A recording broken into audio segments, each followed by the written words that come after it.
Je voulais voir avec vous aujourd'hui l'analyse de l'environnement pour établir donc un diagnostic externe. En effet, l'entreprise, pour définir sa stratégie, devra d'abord faire un diagnostic stratégique interne et externe. Ce diagnostic externe va reposer sur l'étude de l'environnement qui l'entoure. En fait, nous évoluons tous dans un environnement que l'on peut découper en deux sous-ensembles. Un environnement qui nous est proche, que l'on appelle donc en économie le micro-environnement, et un environnement plus général, plus global, appelé macro-environnement. On peut prendre un exemple pour être plus concret. Pour un étudiant, son micro-environnement est constitué par sa famille, ses amis, les étudiants qui l'entourent, mais il doit tenir compte aussi de l'environnement général, donc du macro-environnement, qui est économique, politique, social, technologique. Cet environnement, ce macro-environnement, devra être pris en considération pour déterminer sa formation, son futur métier. Il en va de même pour les entreprises. On peut, dans une certaine mesure, influencer son micro-environnement. Par contre, le macro-environnement s'impose plutôt à nous. Aussi, nous allons voir dans cette partie les outils qui vont permettre à l'entreprise d'analyser son macro-environnement et faire ainsi son diagnostic. Cette étude lui permettra de déceler les opportunités, mais aussi les menaces pour faire face à un environnement qui évolue de plus en plus vite. Je vais vous présenter deux outils dans cette partie, la méthode Pestel et les 5 forces de Porter.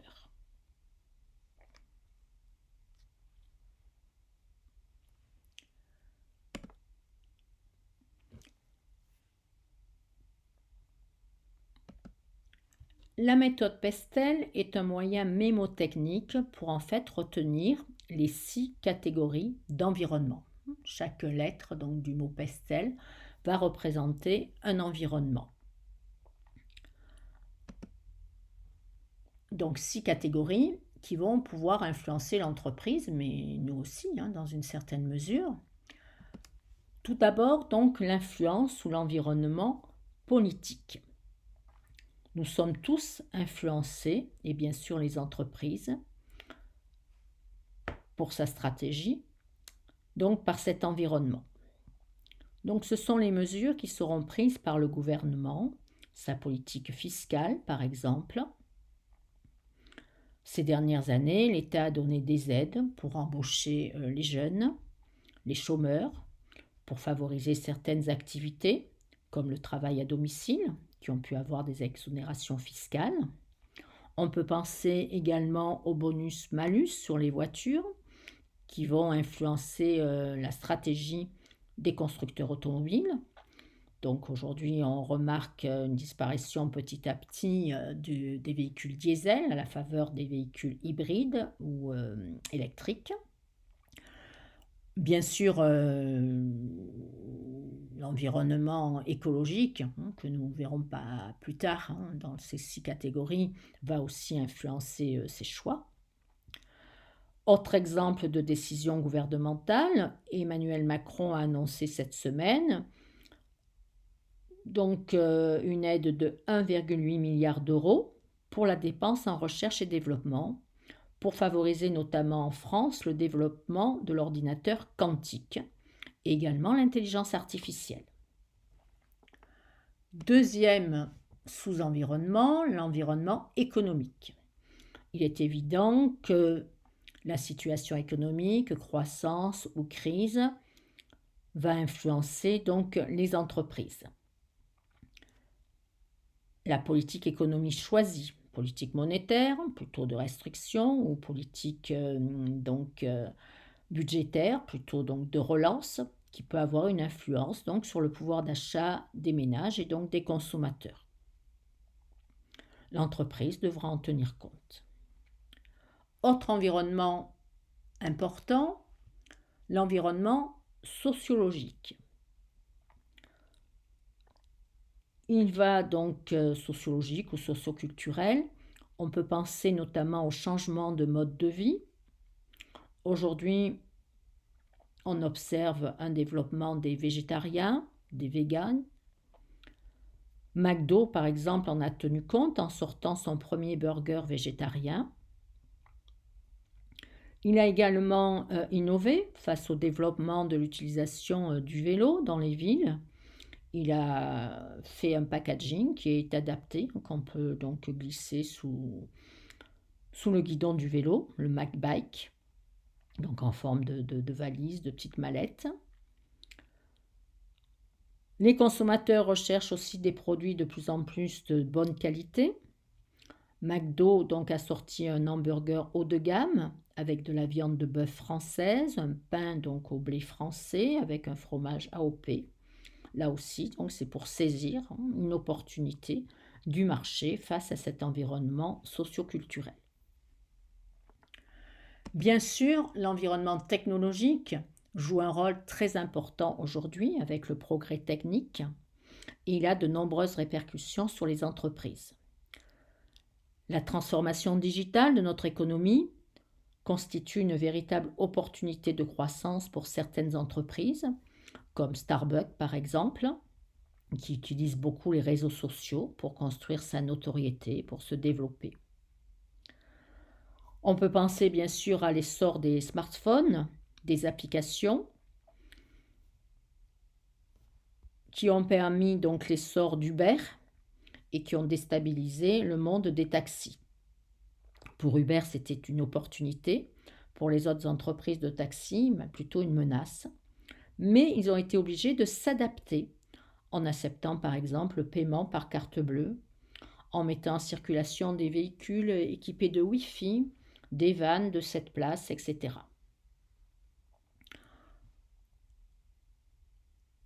Nous avons également l'environnement écologique qui a joué un rôle très important ces dernières années.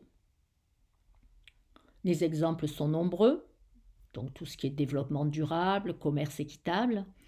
Là aussi, Starbucks s'engage auprès des cultivateurs de café, de thé, de cacao, à leur apporter une aide matérielle et financière. Enfin, dernier environnement, l'environnement légal, l'influence légale, les lois sur le travail, les 35 heures, la 5e semaine de congés payés, vont bien sûr aussi influencer. On peut penser également aux normes, les normes en matière de rejet de CO2, donc qui ont été fixées par le gouvernement et qui vont donc obliger certaines entreprises, notamment les constructeurs automobiles, à s'adapter.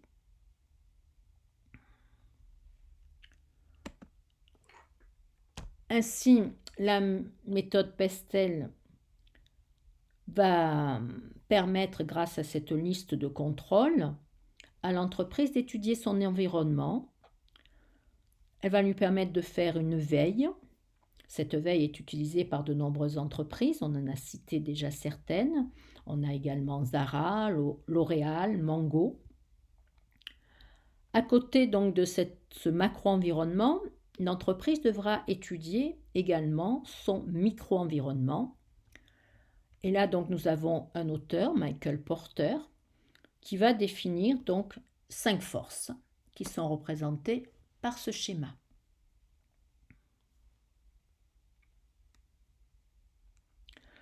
Ces 5 forces vont permettre à l'entreprise de mesurer sa position concurrentielle. Donc en appréciant les rapports de force entre l'entreprise, ses fournisseurs, ses clients, ses concurrents. D'après lui, 5 forces commandent la concurrence au sein d'un domaine d'activité. Tout d'abord, la concurrence du secteur, qui va permettre donc à l'entreprise d'apprécier l'intensité de la lutte concurrentielle. Si on prend, le secteur des voyages, la concurrence est forte. Le marché s'est développé ces dernières années, enfin, évidemment à part en 2020 et 2021. Mais il subit la menace de nouveaux arrivants, de nouveaux entrants, comme les compagnies aériennes low cost, Ryanair, EasyJet. On peut penser aussi au secteur bancaire qui fait face ces dernières années à une concurrence importante avec les banques en ligne, les assurances aussi qui essayent de développer certains produits bancaires. Nous avons aussi la menace de produits de substitution. Ces dernières années se sont développés les médicaments génériques, donc évidemment c'est une menace pour certains laboratoires. On peut penser aussi à l'arrivée du TGV sur la ligne Marseille-Paris, qui a concurrencé donc la navette d'Air France. Autre produit de substitution, on voit apparaître dans les rayons des hypermarchés des yaourts au lait de soja, au lait de brebis, de vache. Évidemment, ils viennent donc se substituer aux yaourts à base de lait de vache. Enfin, le pouvoir de négociation des clients et des fournisseurs, qui va dépendre en fait du degré de concentration du secteur. On peut penser aux centrales d'achat de la grande distribution, qui sont les clients des producteurs alimentaires, des grandes marques alimentaires. Par client, il ne faut pas penser simplement aux derniers clients de la chaîne, les consommateurs, mais donc pour les centrales d'achat, leurs clients, ce sont les grandes marques, Barilla, Danone, etc. Et donc ces centrales d'achat vont avoir un pouvoir de négociation très important, notamment au niveau des prix, et même sur le choix des producteurs. Le pouvoir de négociation des fournisseurs peut aussi être important. On peut prendre l'exemple des compagnies pétrolières. Ces fournisseurs de pétrole sont peu nombreux et donc ont un poids important sur les acheteurs de pétrole. Donc ils vont souvent dicter leurs règles. Donc en fait, l'entreprise va devoir prendre en compte, apprécier ses rapports de force avec ses clients, ses fournisseurs, ses concurrents. Et elle va essayer de se protéger, de les influencer, puisqu'on a vu au début de cette partie qu'on pouvait agir un peu plus sur le micro-environnement. Et elles vont essayer d'obtenir un avantage concurrentiel, qui sera donc un facteur clé de succès. Le but donc est de réduire la pression concurrentielle. La stratégie va lui permettre de réduire cette pression.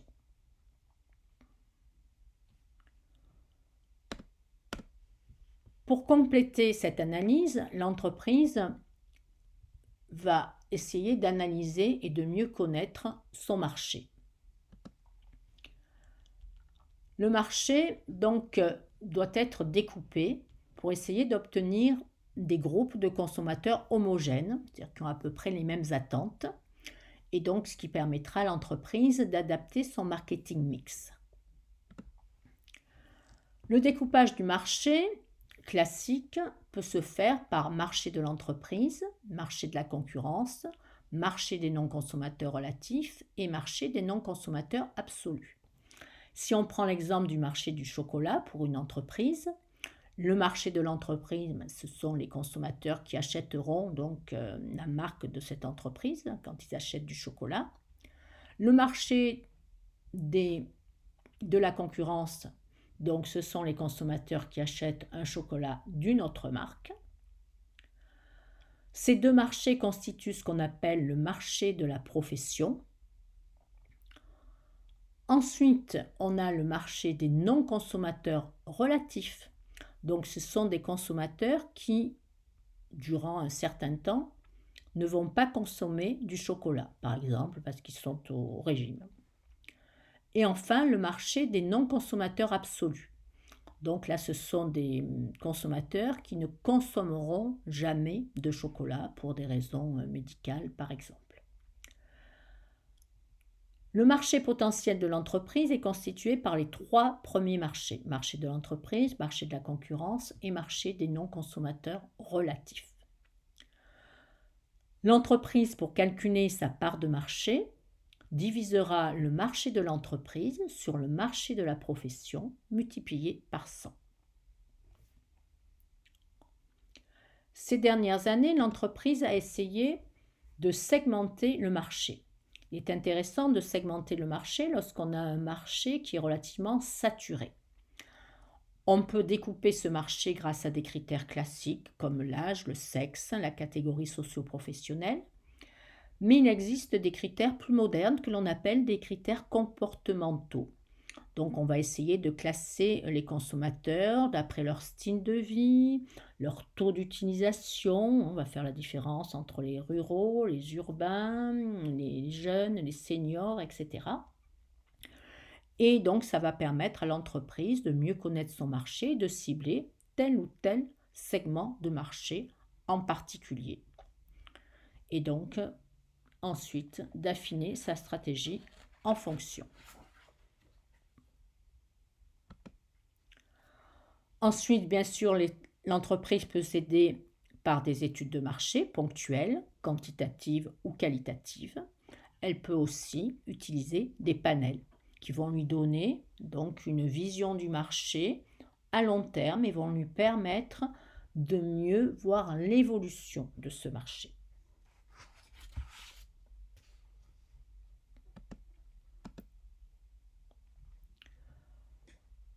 Tout cela va permettre donc de réaliser le diagnostic stratégique externe,